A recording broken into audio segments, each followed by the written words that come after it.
प्रदेश अध्यक्ष मदन राठौड़ प्रेस वार्ता कर रहे हैं बीजेपी प्रदेश मुख्यालय में, तो चलिए सीधा रुख वहीं का करेंगे। इस दिशा में हमने वहां प्रयास किया।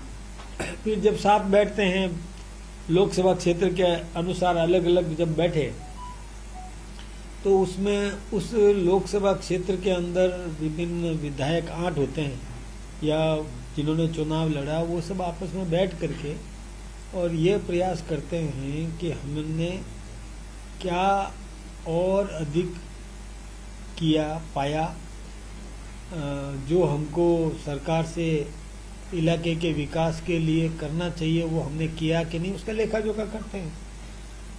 तो इसमें कोई मतलब सकारात्मक रहा, सब वातावरण बहुत अच्छा रहा। मतलब खेल वाली जो बात है, क्या पार्टी के पदाधिकारी कार्यकर्ता खेलेंगे, किस तरह से रहेगा? आम आप भी आ सकते हैं, कोई भी खेल, उसमें तो जनता का जुड़ाव और प्रतिभाएं तो बहुत है इस देश के अंदर। उन सब प्रतिभाओं को प्रोत्साहन मिलना चाहिए, उन प्रतिभाओं को अवसर मिलना चाहिए। हमने यही प्रयास किया कि उस खेल में जाति, धर्म, पार्टी सबको छोड़ के सबको साथ में लेकर उनका पूरा सम्मान देते हुए उनको भी अवसर दिया जाए। प्रतिभाएं जहाँ भी है उसको महत्व मिलना चाहिए। जो भी आम नागरिक, हम इसमें दलगत राजनीति से इसको अलग रख रहे हैं। खेल जैसे क्रिकेट है, फुटबॉल है, वॉलीबॉल है, हाँ, वो अपने अपने चयन, अपने अपने क्षेत्र का चयन, लोकसभा क्षेत्र के आधार पर वो चयन कर लेंगे। कहीं कबड्डी रखेंगे, कहीं वॉलीबॉल रखेंगे, कहीं क्रिकेट रखेंगे, कहीं पर यानी जो करेंगे ऐसी टीमें तैयार होगी जिसमें जैसे एक पीटीआई, रिटायर्ड पीटीआई को ले लेंगे जिसमें अलग अलग बंटवारा हो जाएगा। टीम इधर से क्षेत्रवाद, उसके हिसाब से टीमें तैयार होगी। जीतने के बाद वो टीम आगे जाएगी, आगे वो और जीतेगी। ऐसे ही विधानसभा स्तर पर टीम तैयार हो गई तो फिर दूसरी विधानसभा से उसका प्रतियोगिता होगी। 2 विधानसभाओं से होने के बाद में यदि एक लोकसभा का एक टीम तैयार हो गई तो वो दूसरी लोकसभा से कंपटीशन में आएगी। ऐसा करके राजस्थान स्तर पर भी हम यहाँ तक पहुँचाएंगे उसको। 2 दिन की जो बैठक हुई है सर, उसमें आपकी अपने सांसद विधायकों से क्या अपेक्षाएं थी जो आपने बताया?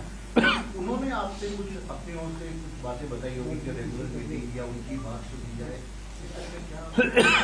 देखिए, हम लोगों ने सबको सुना। माननीय मुख्यमंत्री जी ने भी मार्गदर्शन दिया। फिर सबने अलग अलग लोकसभा क्षेत्र के अनुसार बैठ करके वहां पर भी चर्चा की कि किसने कितना काम किया। जैसे आवास की योजना है, प्रधानमंत्री आवास में कितने आवास बनवा पाए हम, कितने लोगों को छत दिलवा सके, कितने लोगों को हम रोजगार दिलवा सके, कितने लोगों को हम और आत्मनिर्भर बना सके, कुटीर उद्योग के लिए प्रोत्साहित कर सके। ये सारा लेखा जोखा उसमें हम करते हैं।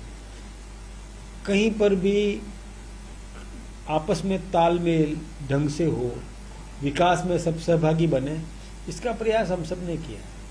विधानसभा का सत्र आ रहा है, पंचायत और निकाय के चुनाव के बाद ही है, इसे लेकर कोई स्पेशल स्ट्रेटेजी आपकी ओर से बनानी? देखिए, हमने equal distribution of population basis पर हमारी सरकार ने ये प्रयास किया कि वार्ड्स का सीमांकन सही ढंग से हो जाए, जनसंख्या के समान वितरण के आधार पर, बराबर जनसंख्या लगभग, और उसके हिसाब से हमने म्यूनिसिपैलिटी के वार्ड भी बना दिए। अब इसकी वोटर लिस्ट बनेगी। वोटर लिस्ट के बाद में जातिगत, वो जैसे एससी के कितने प्रतिशत एससी के हैं उस वार्ड में, तो उसकी मेरिट बनेगी। फिर कितने लेने हैं ऊपर से वो एससी के वार्ड तय हो जाएंगे कि किस वार्ड में एससी के कितने हैं, एसटी के कितने हैं। वो एक मेरिट के आधार पर वो वर्गीकरण होने के बाद में फिर लॉटरी होगी ओबीसी की। तो लॉटरी होने के बाद फिर वो एससी में महिलाएं, पुरुष, वो लॉटरी होने के बाद में फिर चुनाव की प्रक्रिया होगी, मतलब चुनाव करवाए जाएंगे। ये तो एक निर्धारित प्रक्रिया है, उसके अनुरूप ही हम लोग भी करेंगे। ऐसे ही पंचायतों का भी वार्ड्स बनेंगे, नॉर्थ ईस्ट से शुरू करके एंटी क्लॉकवाइज घुमा करके वो वार्डों का निर्धारण हो जाएगा पंचायत समिति। ऐसे ही जिला परिषद के हो जाएंगे, फिर वो भी चुनाव होंगे, एक साथ चुनाव हो जाएंगे। ये एक साथ का मतलब है एक दिन नहीं होता है, एक एक लिमिटेड पीरियड में वो सारे चुनाव हो जाएंगे। उसके बाद 5 साल तक विकास करो, इसके लिए करेंगे। ये प्रक्रिया है, उसमें हम सफलतापूर्वक कर लेंगे इसको। ठीक है भाई साहब, अभी बाढ़ के हालात रहे काफी क्षेत्रों में, टोंक, सवाई माधोपुर, चूरू, इन तमाम क्षेत्रों में तो सरकार क्या उन लोगों को जिनके घर बर्बाद हो गए, तबाह हो गए, उनको मुआवजे को लेकर क्या क्या कोई टाइम लिमिट तय किया सर मीटिंग के अंदर इसको लेकर? नहीं, पहले इनका जवाब के अंदर तो इसमें देखिए, ये बात सही है कि अतिवृष्टि कहीं हुई है, ये भी उसमें हिसाब किताब में शामिल है। जब बैठेंगे ना, बैठे थे वो, तो उसमें लेखा जोखा इसका भी हुआ कि कहीं अतिवृष्टि से फसल हानि हुई या और जन हानि हुई या और कोई भी हानि हुई, भवन की हानि हुई, तो उसका आंकलन भी हिसाब किताब किया गया। ऐसे ही कहीं अनावृष्टि के कारण से फसल हानि हुई है तो उसका भी किया, उसकी गिरदावरी भी समय पर अब करवा दी जाएगी। जहाँ तक भवनों का आपने पूछा कि कईयों के भवन गिर भी गए या उसमें कोई क्षतिग्रस्त हुए, तो उसका एक निर्धारित प्रक्रिया है, मापदंड है, हमारे सरकार ने जो निर्धारित किया हुआ है उसके अनुरूप उनको मिलेगा। वो मैं मानता हूँ कि उसमें पर्याप्त नहीं होता है, लेकिन जो सरकारी नियमानुसार जो कुछ भी हो सकता है वो हम करने के निर्देश दे दिए गए।